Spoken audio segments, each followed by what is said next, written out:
दोस्तों, रसोई घर में रखी रोटी के साथ ये गलती कभी मत करना, नहीं तो आपका जीवन अत्यंत कष्टकारी हो सकता है। जीवन में गरीबी का सामना करना पड़ सकता है, मान सम्मान की हानि हो सकती है। दुनिया की कोई भी औरत रसोई घर में रखी रोटी के साथ भूल कर भी ना करे ये 3 काम। दोस्तों, रसोई घर घर का मुख्य भाग होता है। रसोई घर में तरह तरह के भोजन पकवान बनाए जाते हैं। उन्हीं में से एक खास पकवान है रोटी, जिसके बगैर खाना अधूरा माना जाता है। आपको बता दें, महिलाएं अक्सर रसोई घर में खाना बनाते समय कई ऐसी गलतियां कर देती हैं, जिसके कारण घर में दरिद्रता आ जाती है, जीवन कष्टकारी हो जाता है। घर में एक के बाद एक बीमारियां आती रहती हैं, घर की कामयाबी रुक जाती है, घर में राहु केतु का वास हो जाता है। माना जाता है कि जो भी महिला रसोई घर में रोटी बनाते समय ये 3 गलतियां अगर करेगी तो उसका जीवन बर्बाद हो जाएगा।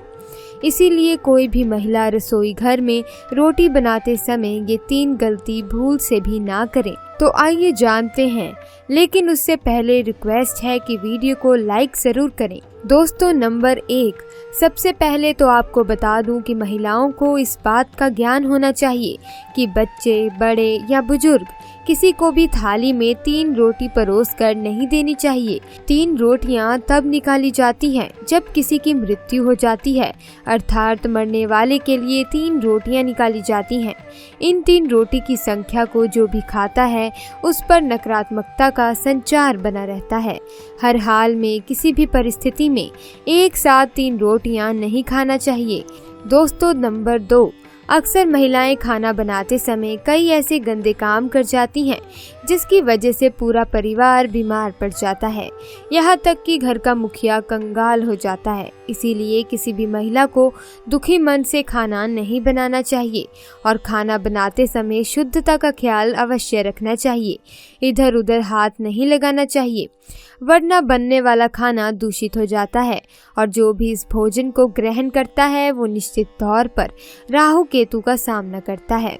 ऐसा खाना दूषित हो जाता है। इसीलिए अगर आपके हाथ गंदे हो जाएं तो उन्हें दोबारा धोकर खाना बनाना चाहिए। गंदे हाथों द्वारा भोजन बनाने पर घर का हर सदस्य बीमार पड़ जाता है। ऐसा खाना जहर के समान होता है। इससे माता अन्नपूर्णा नाराज हो जाती है। दोस्तों, नंबर 3, सूर्यास्त के समय रसोई घर की कोई भी चीज पड़ोसियों को नहीं देनी चाहिए। इससे धन की हानि होती है, घर में अन्न की कमी हो जाती है। रसोई घर में एक से ज्यादा चाकू छुरी भी नहीं होना चाहिए।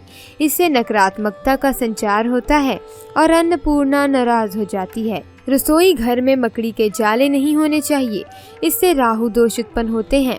जलते तवे पर एकदम पानी नहीं डालना चाहिए, इससे भी राहु दोष उत्पन्न होते हैं और शनि की क्रूर दृष्टि पड़ जाती है। रसोई घर में जब आप रोटी बनाएं तो थोड़ा सा आटा चींटियों को डाल दें, इससे कर्ज कम हो जाता है। हमेशा याद रखें कि घर की पहली रोटी गाय के लिए निकालना चाहिए और आखिरी कुत्ते के लिए।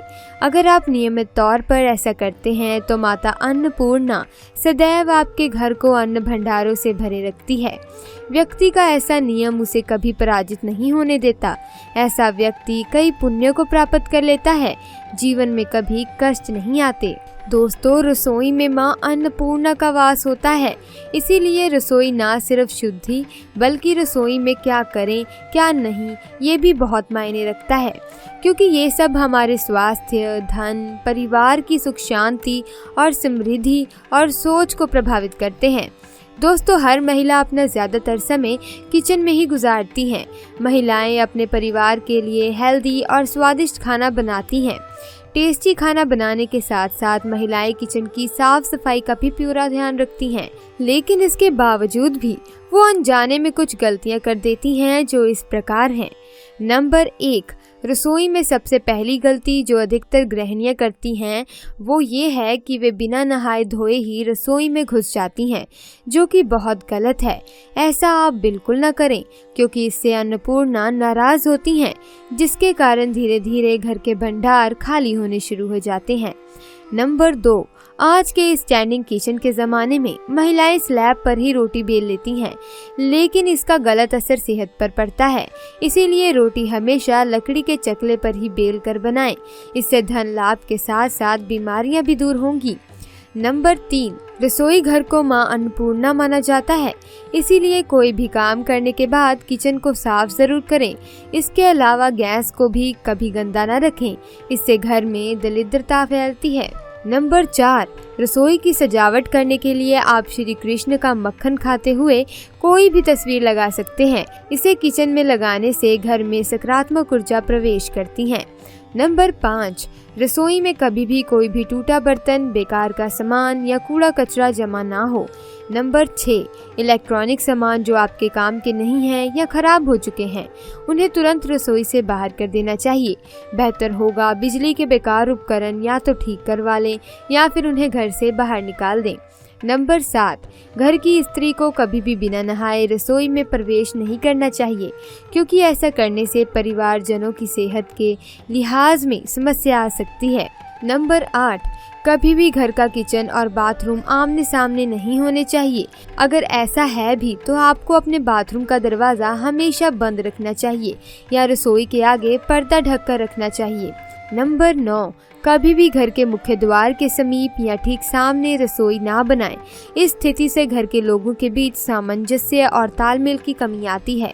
घर को सुंदर रखने के लिए कुछ लोग किचन में शीशा लगा लेते हैं, लेकिन वास्तुशास्त्र की माने तो रसोई घर में शीशे का इस्तेमाल नहीं करना चाहिए। ऐसा इसीलिए क्योंकि किचन में चूल्हा अग्निदेव का सूचक माना जाता है। अगर शीशे में अग्नि का प्रतिबिंब दिख जाता है तो घर में अशुभ माना जाता है। इसके कारण घर में आपसी क्लेश कलह हो जाता है।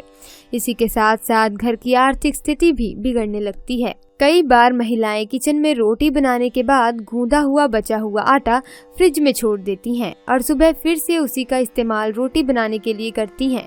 वास्तु के अनुसार ये सही नहीं होता। रसोई घर में गूंदा हुआ आटा रखने से शनि और राहु का नकारात्मक प्रभाव पड़ने लगता है। इसी कारण से जीवन में अनेक प्रकार की समस्याएं होने लगती हैं। कई लोग अपने किचन का इस्तेमाल स्टोर रूम की तरह करते हैं। जिस वस्तु का इस्तेमाल नहीं करते उसे भी किचन में रख लेते हैं। वास्तु के हिसाब से ये सही नहीं माना जाता। माना जाता है कि किचन में कबाड़ सामान बिल्कुल भी नहीं रखना चाहिए। वास्तुशास्त्र के मुताबिक किचन में नमक का डिब्बा रखना चाहिए। इस नमक को समय समय पर बदलते हुए पानी से बहा देना चाहिए। माना जाता है कि नमक नकारात्मक ऊर्जा को कम कर सकारात्मक को बढ़ाता है। तो अपने घर में सकारात्मक ऊर्जा को बढ़ाने के लिए अपने किचन में नमक ज़रूर रखें। तो फ्रेंड्स, आज के लिए बस इतना ही। आपको ये वीडियो कैसी लगी? अगर अच्छी लगी तो वीडियो को लाइक करना। अगर आपने अभी तक चैनल को सब्सक्राइब नहीं किया है तो सब्सक्राइब भी ज़रूर करना। मिलते हैं अगली वीडियो में। धन्यवाद।